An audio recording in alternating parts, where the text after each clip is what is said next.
वो बोले कि तबस्सुम देखो यहाँ पर शराबी जो है ना मेरे साथ ज़बरदस्ती कर रहा है। तो मैंने कहा क्यों? वो बोले कि मुझे मार रहे हैं। मैंने क्यों मार रहे? मैं है ट्रेन में कोई नहीं है, उनसे हेल्प लीजिए। उन्होंने ट्रेन में भी सबसे कहा कि मेरी मदद कीजिए, ये मेरे साथ ज़बरदस्ती कर रहे हैं। वीडियो कॉल के दरमियान मैंने देखा कि उन्होंने मेरे हस्बैंड का कॉलर पकड़ के खींच रहे हैं, उन्हें तमीचा मार रहे हैं, उनको ज़बरदस्ती खींच के गेट के पास लेके जा रहे हैं। हेलो तबस्सुम, হ্যাঁ একটা সারাবি মুখে ট্রেন পকড়লিয়ে উল্টা সিধা বলা है रे भाई মা কি বলছে? मारছে मुख। তোক মারছে? हाँ क्या यार? वही ना, तो पुलिस से फोन करा कहता शाहजहान पुलिस उस पे। मुसलमानों को आए दिन मॉब लिंचिंग के नाम पर जो है मारा जा रहा है, कत्ल किया जा रहा है। इस पर कोई भी नेता आकर के खुलकर नहीं बोलता है। यानी मुसलमानों के साथ अत्याचार हो रहा है, हिंदू मुस्लिम की राजनीति हो रही है। असदुद्दीन ओवैसी ये वो शख्सियत है, ये ऐसी जाते करीमा का नाम है, लेकिन इस बंदे के अंदर वो जुर्रत है, वो हिम्मत है कि जो मुसलमानों के हित में और मुसलमानों की आवाज बनकर उभरे हैं। इन लोग सब तुरंत हमारी सीट के पास पूरा इकट्ठा हो गए, जमा हो गए। हमारे को बोलने लगे कि तुमको जय श्री राम बोलो करके। हम लोग बोले कि हम क्यों बोले जय श्री राम? बोले नहीं, तुमको यहाँ पे रहना है तो तुमको बोलना पड़ेगा। जी अस्सलाम वालेकुम। वालेकुम सलाम। जी इसरा सब खैरियत से हैं आप? उनकी बेवा की तरफ से उसको वो करा दीजिए, रजिस्टर करवा दीजिए। जी कल हम लोग एसएसपी बरेली से भी हमारी बात हो गई है। कल उनको इंशाल्लाह हम लोग ले जाएंगे, सुबह में हम उन्हें रिसीव करेंगे स्टेशन से। बहुत अच्छा, बहुत और अच्छा। हम लोग ने उनके लिए कंप्लेन देने के बाद मीडिया से बात करवाइए उनको भी। जी जी जी सदर साहब जी जी। जो इंसाफ और हक का मुतालिब होगा वो मैदान में आकर खड़े होकर प्रोटेस्ट के मैदान में नजर आएगा। कहाँ गए वो लोग जो कौम की और बड़ी बड़ी बातें करते हैं कि हम तुम्हें इंसाफ दिलाएंगे? हमें इंसाफ नहीं, हमें हक चाहिए। और हमें सड़क पर खड़े होकर आंधी और तूफान में खड़ा होने वाला नजर आना चाहिए, खड़ा होने वाला हमें दिखना चाहिए। मौलाना तौसीफ रजा, क्या ये सिर्फ एक हादसा है या एक और सच्चाई जिसे दबा दिया गया है? तारीख 26 अप्रैल 2026। उत्तर प्रदेश के बरेली में रेलवे ट्रैक के किनारे एक 30 साल के मौलाना की लाश मिलती है। नाम मौलाना तौसीफ रजा मजहरी। पहले इसे एक्सीडेंट बताया गया। ट्रेन से गिरकर एक्सीडेंट लग रहा था, किंतु आज परिजनों द्वारा ट्रेन में मृतक के साथ मारपीट की आशंका जताई जा रही है। हमारे द्वारा परिजनों जो कि किशनगंज बिहार में रहते हैं उनसे वार्ता की गई है और तहरीर प्राप्त होने पर आवश्यक विधिक कार्रवाई सुनिश्चित किए जाने हेतु उनको अवगत कराया गया है। लेकिन जब सवाल उठ रहे हैं तेज, लगातार और बेहद बेचैन करने वाले, जी हाँ, ये मौत है या मर्डर? बरेली पुलिस ने शुरुआत में इस केस को एक साधारण हादसा बताया, लेकिन कहानी यहीं ख़त्म नहीं होती। परिवार का दावा, तौसीफ ने आखिरी कॉल में कहा था, कुछ लोग मुझे परेशान कर रहे हैं, पुलिस को सूचना दे दो। हेलो तबस्सुम, হ্যাঁ একটা সারাবি মুখে ট্রেন পকড়লিয়ে উল্টা সিধা বলা है रे भाई মা কি বলছে? मारছে मुख। তোক মারছে? हाँ क्या यार? वही ना, तो पुलिस से फोन करा कहता शाहजहान पुलिस उस पे। মা ये लोग छनेंगे ट्रेंड की छह तो लोग ला देगी शराब पी के। भैया हेल्प करो तो यार। मामा देखो भैया परेशान कर रहे हैं मुझे। देख भी पुलिस वाला अपने ट्रेंड धोई लिया, अपने जबरदस्ती वाले मार। सिर्फ कॉल ही नहीं, एक वीडियो इंटरेक्शन की भी बात सामने आई है, जिससे उनकी हालत बेहद डरावनी बताई जा रही है। परिवार का आरोप है ट्रेन में हमला हुआ, बुरी तरह पीटा गया और फिर चलती ट्रेन से फेंक दिया गया। देखिए वो ट्रेन में चढ़ के मुझे कॉल किए थे, मैंने उनसे बात किया। वो बोले कि तबस्सुम देखो यहाँ पर शराबी जो है ना मेरे साथ ज़बरदस्ती कर रहा है। तो मैंने कहा क्यों? वो बोले कि मुझे मार रहे हैं। मैंने क्यों मार रहे? मैं है ट्रेन में कोई नहीं है, उनसे हेल्प लीजिए। उन्होंने ट्रेन में भी सबसे कहा कि मेरी मदद कीजिए, ये मेरे साथ ज़बरदस्ती कर रहे हैं। वैसे ही तुरंत मैंने वीडियो कॉल स्टार्ट किया मोबाइल में। वीडियो कॉल के दरमियान मैंने देखा कि उन्होंने मेरे हस्बैंड का कॉलर पकड़ के खींच रहे हैं, उन्हें तमीचा मार रहे हैं, उनको ज़बरदस्ती खींच के गेट के पास लेके जा रहे हैं। लेकिन मैंने इसी दरमियान मेरे हस्बैंड ने सबसे मदद मांगा कि प्लीज़ मेरी हेल्प कीजिए।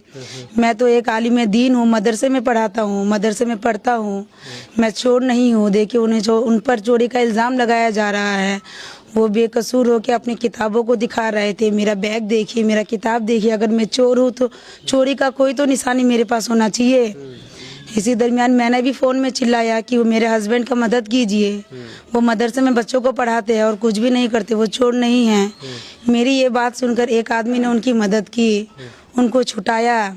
इस दरमियान वो जा रहे थे अपना जान बचा के जा रहे थे, वैसे ही अचानक से बोल रहे सबको कि साइड होइए प्लीज़, मुझे जाने दीजिए भैया, जाने दीजिए। इसी दरमियान पूरा मोबाइल काला हो गया और मैं कुछ देख भी नहीं पाई, सुन भी नहीं पाई।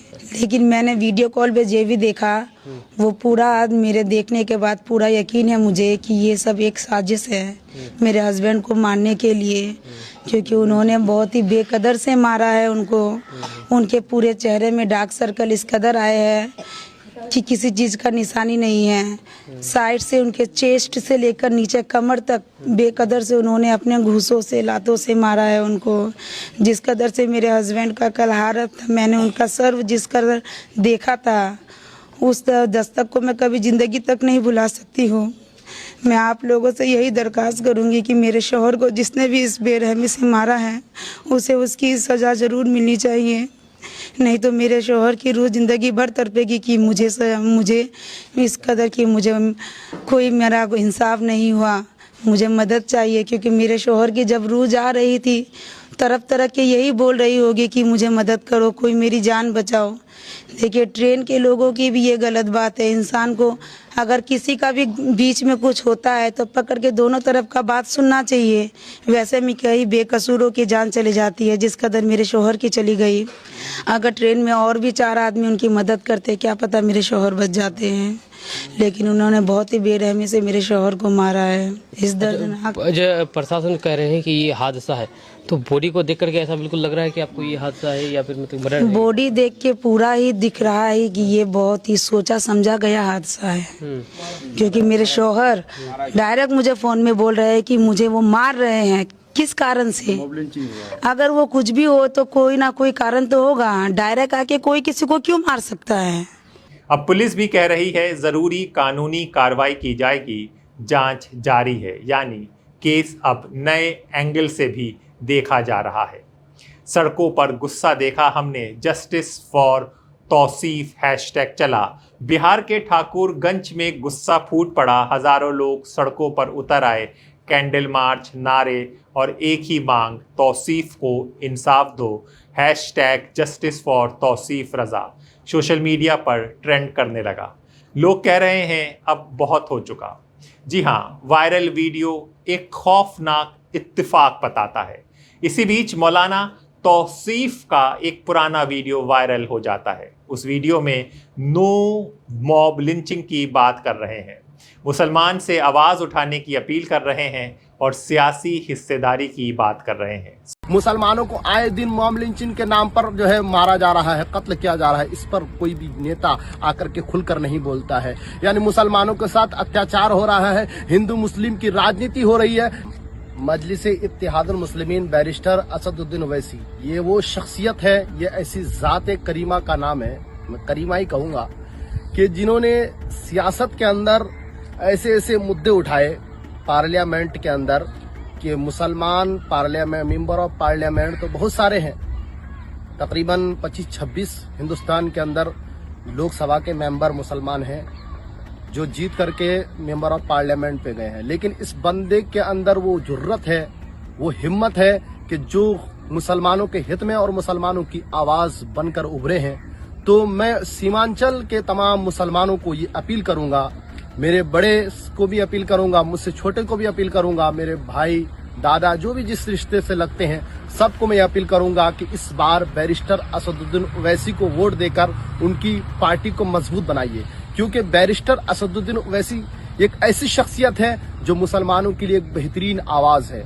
कांग्रेस को हम वोट दिए हैं, 70 सालों से वोट देके आ रहे हैं, कांग्रेस ने आज तक हमारे लिए कोई ऐसा काम नहीं किया जिसको हम याद रखें। और आरजेडी जेडीयू जो भी है, ये गठबंधन पार्टियां, इन सबको हम वोट देकर मजबूत करते हैं। लेकिन याद रखो, जब मुसलमानों के किसी भी इमारत पर, किसी बड़ी बड़ी बुनियाद पर जब हमला होता है, इनकी मुंह से एक बोली तक नहीं निकलती, एक आवाज तक नहीं निकलती है। बाबरी मस्जिद हमसे छीनी गई, एक आवाज नहीं निकली। मुसलमानों को आए दिन मॉब लिंचिंग के नाम पर जो है मारा जा रहा है, कत्ल किया जा रहा है, इस पर कोई भी नेता आकर के खुलकर नहीं बोलता है। यानी मुसलमानों के साथ अत्याचार हो रहा है, हिंदू मुस्लिम की राजनीति हो रही है। तो इसलिए आप हजरात से मुअद्दबाना मुखलिसाना गुजारिश है कि इस बार सीमांचल के एरिया में कम से कम जो है बैरिस्टर असदुद्दीन ओवैसी मजलिस इत्तेहादुल मुस्लिमीन, इस पार्टी को मजबूत करिए। जब आप इस पार्टी को मजबूत करेंगे तो मुसलमान जब मजबूत होंगे पावर के हिसाब से, तो हम पर कोई जुल्म नहीं करेगा। सिर्फ इसलिए वोट दीजिए कि हमारी इज्जत बची रहे, हमारे घर हमारी माँ बहन की इज्जतें बची रहे, हम इज्जत और शान और शौकत के साथ अपने घरों में रह सके, इज्जत के साथ अपनी जिंदगी को गुजार सके। वरना ये आज की राजनीति पूरे हिंदुस्तान के अंदर जो है सिर्फ और सिर्फ जो है धर्म की राजनीति की जा रही है। धर्म के नाम पर लोगों को मारा जा रहा है, धर्म के नाम पर लोगों से वोट लिया जा रहा है। इन नेताओं का काम क्या है? सिर्फ वोट लेकर इनको अपनी मफाद के लिए वोट लेते हैं और सिर्फ जो है टोपी लगा करके लोगों को जो है थोड़े से जो है ये कर देते हैं, लोगों को बहला देते हैं, फुसला देते हैं। जो लोग जो है नासमझ है, जो लोग ज्यादा पढ़े लिखे नहीं है, वो उनके बहकाव में आ जाते हैं। तो अजीजान गिरामी, आप हमको अपना हिस्सा चाहिए, मजबूत बनिए और अपने आप को मजबूत बनाइए, अपनी आवाज उठाइए, कम से कम अपने हक के लिए लड़िए। इसलिए आप सोचिए, जिस शख्स ने लिंचिंग के खिलाफ आवाज उठाई, आज उसकी मौत पर भी वही सवाल खड़े हुए। क्या ये पहला मामला है तौसीफ रजा जैसा? नहीं। और यही सबसे यही सबसे डरावनी बात है। 31 अगस्त 2024 महाराष्ट्र के नासिक के पास इगतपुरी में हाजी अशरफ मुनव्वर नाम के बुजुर्ग को ट्रेन में पीटा गया, सिर्फ इसलिए क्योंकि उन पर बीफ ले जाने का आरोप लगा।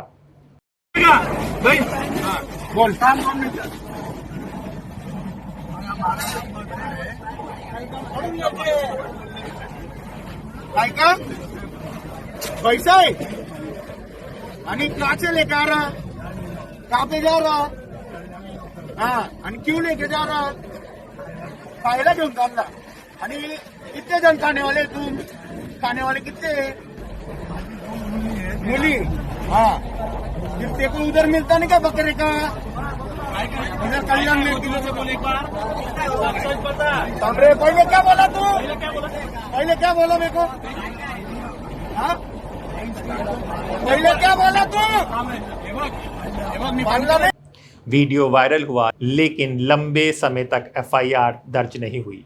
एक और मामला, ट्रेन में एक मुस्लिम परिवार को जबरन जय श्री राम बुलवाया गया और विरोध करने पर केस वापस लेने का दबाव बनाया गया। हमारे पास जो कपल आए हुए, उन्होंने मोदी जी को, माननीय मोदी जी को पत्र लिखा है कि आपके जो नेता है उसके ऊपर कार्रवाई हो, क्योंकि उन्होंने उनके ऊपर जो है लेडीज के ऊपर बदतमीजी से बात की है और पुलिस स्टेशन में दबाव देकर जो है वो इनको केस वापस लेने के लिए बात कर रहे थे।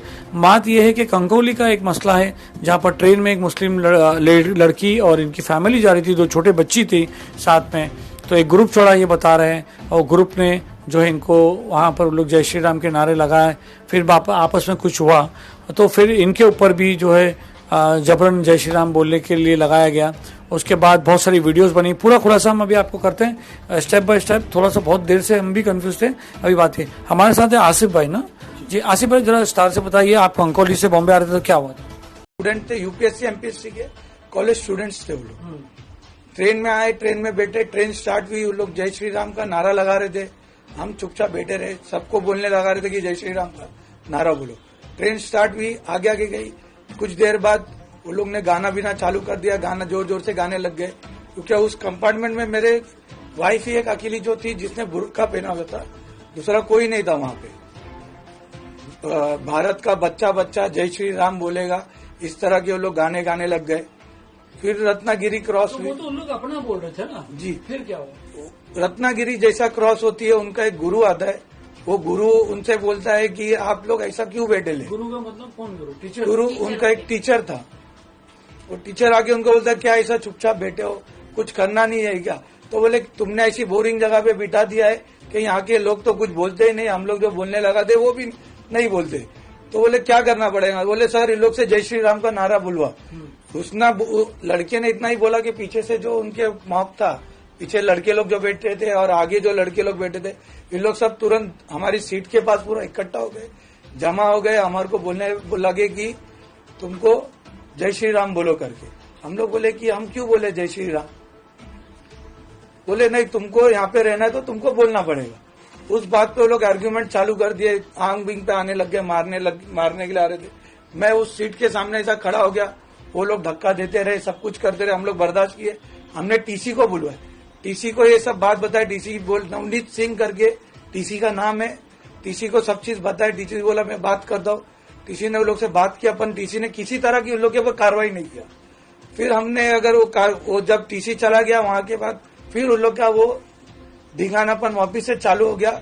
ये कोई अंताक्षरी विंताक्षरी नहीं कर रहे थे, ये हमारे को आके ऐसी बोला जा रहा था कि मैं बता रहा हूँ कि नीतीश राणे ने एक चैनल को इंटरव्यू देते कहा कि ये लोग जो है इसमें अंताक्षरी खेल रहे थे बच्चे लोग और आप लोग बीच में आए। मैं आपको सलीम भाई ये बताना चाहूंगा आपके टीवी के माध्यम से, क्या नीतीश राणे को जो बोल रहा है वो सब झूठ बोल रहा है। पैटर्न या इत्तेफाक। अब सवाल है, क्या ये सब अलग अलग घटनाएं हैं जितनी घटनाएं हमने आपको दिखाई हैं, या एक खतरनाक पैटर्न बनता जा रहा है। ट्रेन जो सफ़र का जरिया है, क्या वो अब डर का सफ़र बनती जा रही है। सियासत और रिएक्शन भी आने लगे। AIM के चीफ असदुद्दीन ओवैसी ने इस मामले पर संज्ञान लिया। बरेली और बिहार के नेताओं को परिवार की मदद के निर्देश दिए। जी अस्सलाम वालेकुम। वालेकुम सलाम। जी सर सब खैरियत से हैं आप? उनकी बेवा की तरफ से उसको वो करा दीजिए, रजिस्टर करवा दीजिए। जी कल हम लोग SSP बरेली से भी हमारी बात हो गई है, कल उनको इंशाल्लाह हम लोग ले जाएंगे, सुबह में हम उन्हें रिसीव करेंगे स्टेशन से। बहुत अच्छा, बहुत और अच्छा। हम लोग ने उनके लिए कंप्लेंट देने के बाद मीडिया से बात करवाइए उनको भी। जी जी जी सदर साहब, जी जी जी जी दुआओं में याद रखिएगा। ठीक है, अस्सलाम वालेकुम। AIM बिहार अध्यक्ष अख्तरुल इमाम भी परिवार से मिले। नेताओं की मांग निष्पक्ष जांच, दोषियों की गिरफ्तारी, परिवार को मुआवजा और सख्त एंटी लिंचिंग कानून। है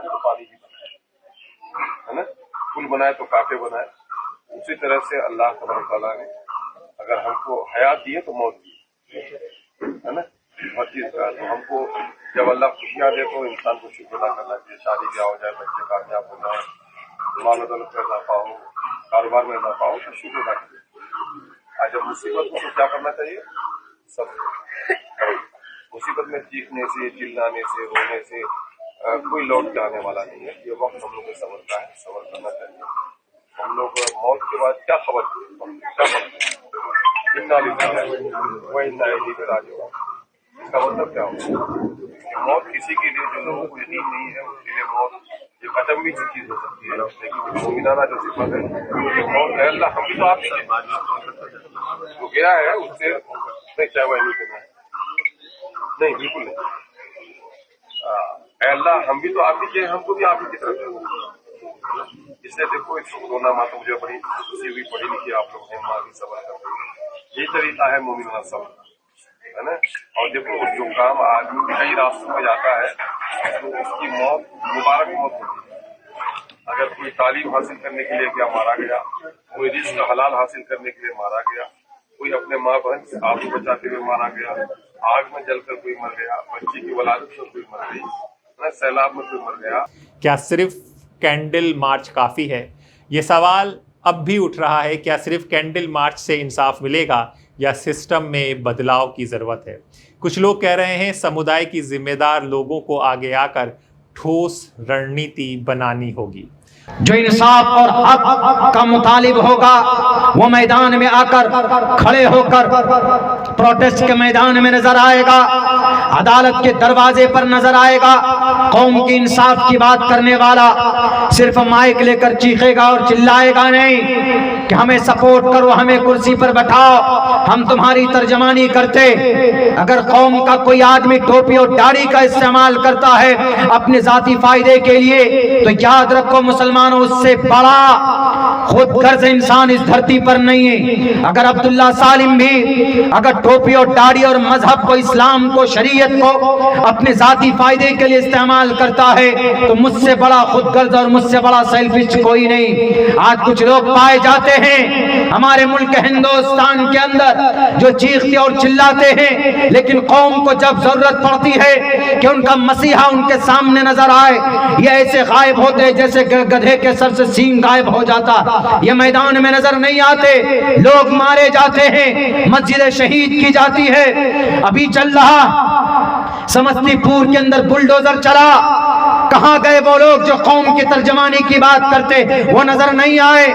कहां गए वो लोग जो सीधा चल रहा किशनगंज के अंदर किसी पट्टी में किसी इलाके में बुलडोजर चला, कहां गए वो लोग जो कौम की और बड़ी बड़ी बातें करते हैं कि हम तुम्हें इंसाफ दिलाएंगे। हमें इंसाफ नहीं, हमें हक चाहिए और हमें सड़क पर खड़े होकर आंधी और तूफान में खड़ा होने वाला नजर आना चाहिए, खड़ा होने वाला हमें दिखना चाहिए, हमें वो चाहिए। और इस सूरत में और इन तमाम स्थिति में, इन तमाम हालात में अगर कोई सामने नजर आया है तो हमारे उलमाए कोई नहीं आता। सबको आते 5 साल में एक मर्तबा डुगडुगी बजाते हैं, बस कुर्सी मिली एयर कंडीशन रूम में पैक हो जाते हैं। आपके ऊपर FIR होता, आप जेल में जाते, पूछने तक नहीं जाते। खेप चुका हूं, 8-9 साल से हूं इस मैदान में, बहुत जानता हूं। मौलाना तौसीफ की मौत सिर्फ एक खबर नहीं, ये एक सवाल है हमारे सिस्टम पर, हमारी संवेदनशीलता पर और हमारे समाज की दिशा पर। दोस्तों, बुजुर्गों, अजीजों, मैं खासकर बिहार के मुख्यमंत्री माननीय सम्राट चौधरी जी और देश के रेल मंत्री अश्वनी साहब से मुद्दबाना गुजारिश करने के लिए हम लोग इल्तजा कर रहे हैं कि तौसीफ रजा मिसबाही साहब के साथ जो दर्दनाक वाकया हुआ वो तो शहीद हो गए, लेकिन आपसे मुद्दबाना गुजारिश है कि रेलवे मिनिस्ट्री की ये जवाबदेही है, रेल मंत्रालय का ये जवाबदेही है कि कोई भी आदमी यात्री उनके ट्रेन पर सफर करता है तो उसको घर तक, जहां तक स्टेशन है वहां तक खैर खूबी से पहुंचाया जाए। RPF की चूक हुई, GRP की चूक हुई, पुलिस प्रशासन की चूक हुई, क्योंकि पुलिस ने बार बार बयान बदला, गेट पर बैठने की बात की वो भी झूठ निकला, और उसके बाद जब उनकी अहलिया का ऑडियो हुआ और बैरिस्टर असदुद्दीन ओवैसी साहब ने रेल मंत्री को पत्र लिखा और ADG और होम सेक्रेटरी उत्तर प्रदेश को लिखा, उसके बाद अख्तरुल ईमान साहब ने मुद्दा उठाया, तौसीफ साहब उसके घर गए और मुख्तलिफ पार्टी के फिर उसके बाद लोग जब सरकार से मुतालबा किए तब वहां के बरेली के जो पदाधिकारी हैं, जो पुलिस प्रशासन जगा है। हम रेल मंत्री से यही गुजारिश कर रहे हैं कि उस एक आलिम दीन है, उसकी कोई गलती नहीं है, वो आपका जेन्युइन टिकट देकर वो ट्रेन पर सफर कर रहा था, उसके क्या गुनाह था, क्या गलती था कि आपके रेल में सफर किया।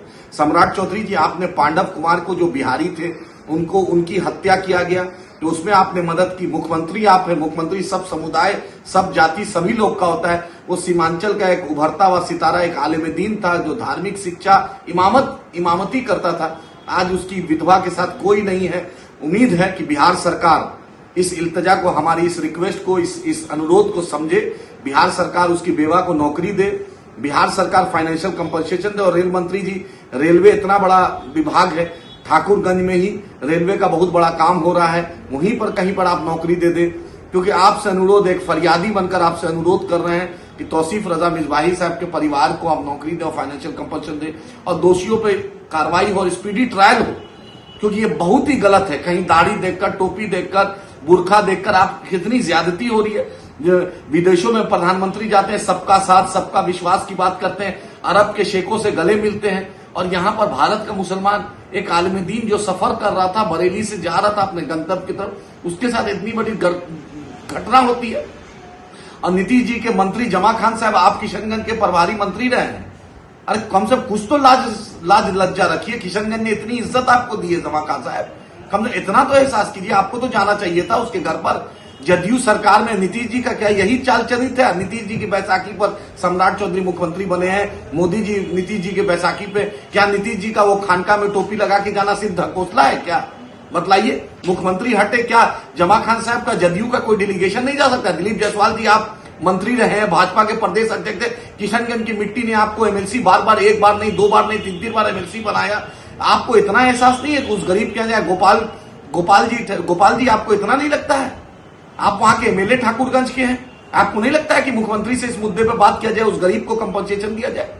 उम्मीद है कि माननीय मुख्यमंत्री बिहार सम्राट चौधरी जी और देश के रेल मंत्री, आप इतने बड़े ब्यूरोक्रेट रहे, रेल मंत्री हैं, कम से कुछ तो फरियादी का फरियाद सुनिए, कुछ तो इंसाफ कीजिए। रेलवे में कोई पैसे की कमी नहीं है, ना मुख्यमंत्री राहत कोष में कमी है, दोनों नौकरी दे सकता है। उम्मीद है कि इस वीडियो के माध्यम से सरकार को अनुरोध कर रहे हैं कि उस गरीब बेवा को, उसकी विधवा को नौकरी दे और फाइनेंशियल कंपनसेशन, उसको अच्छा फाइनेंशियल कैपेसिटी, ताकि अपना गुजर भर कर सके। उसके माँ बाप है, वही सहारा था उसके घर के कमाने वाला, आज दुनिया से चला गया। बिहार सरकार भी चुप है, भारत सरकार भी चुप है। उम्मीद है कि दोषियों पर भी कार्रवाई होगी और इस बेवा का, इस विधवा का रेल मंत्रालय और बिहार सरकार सिर पर हाथ रखेगा, नौकरी देगा, फाइनेंशियल कंपनसेशन देगा। एमआईएम की तरफ से हमारा यही। क्या तौसीफ को इंसाफ मिलेगा या ये मामला भी फाइलों में दब जाएगा? क्या होगा? द स्वतंत्र आपको बराबर बताएगा। नमस्कार।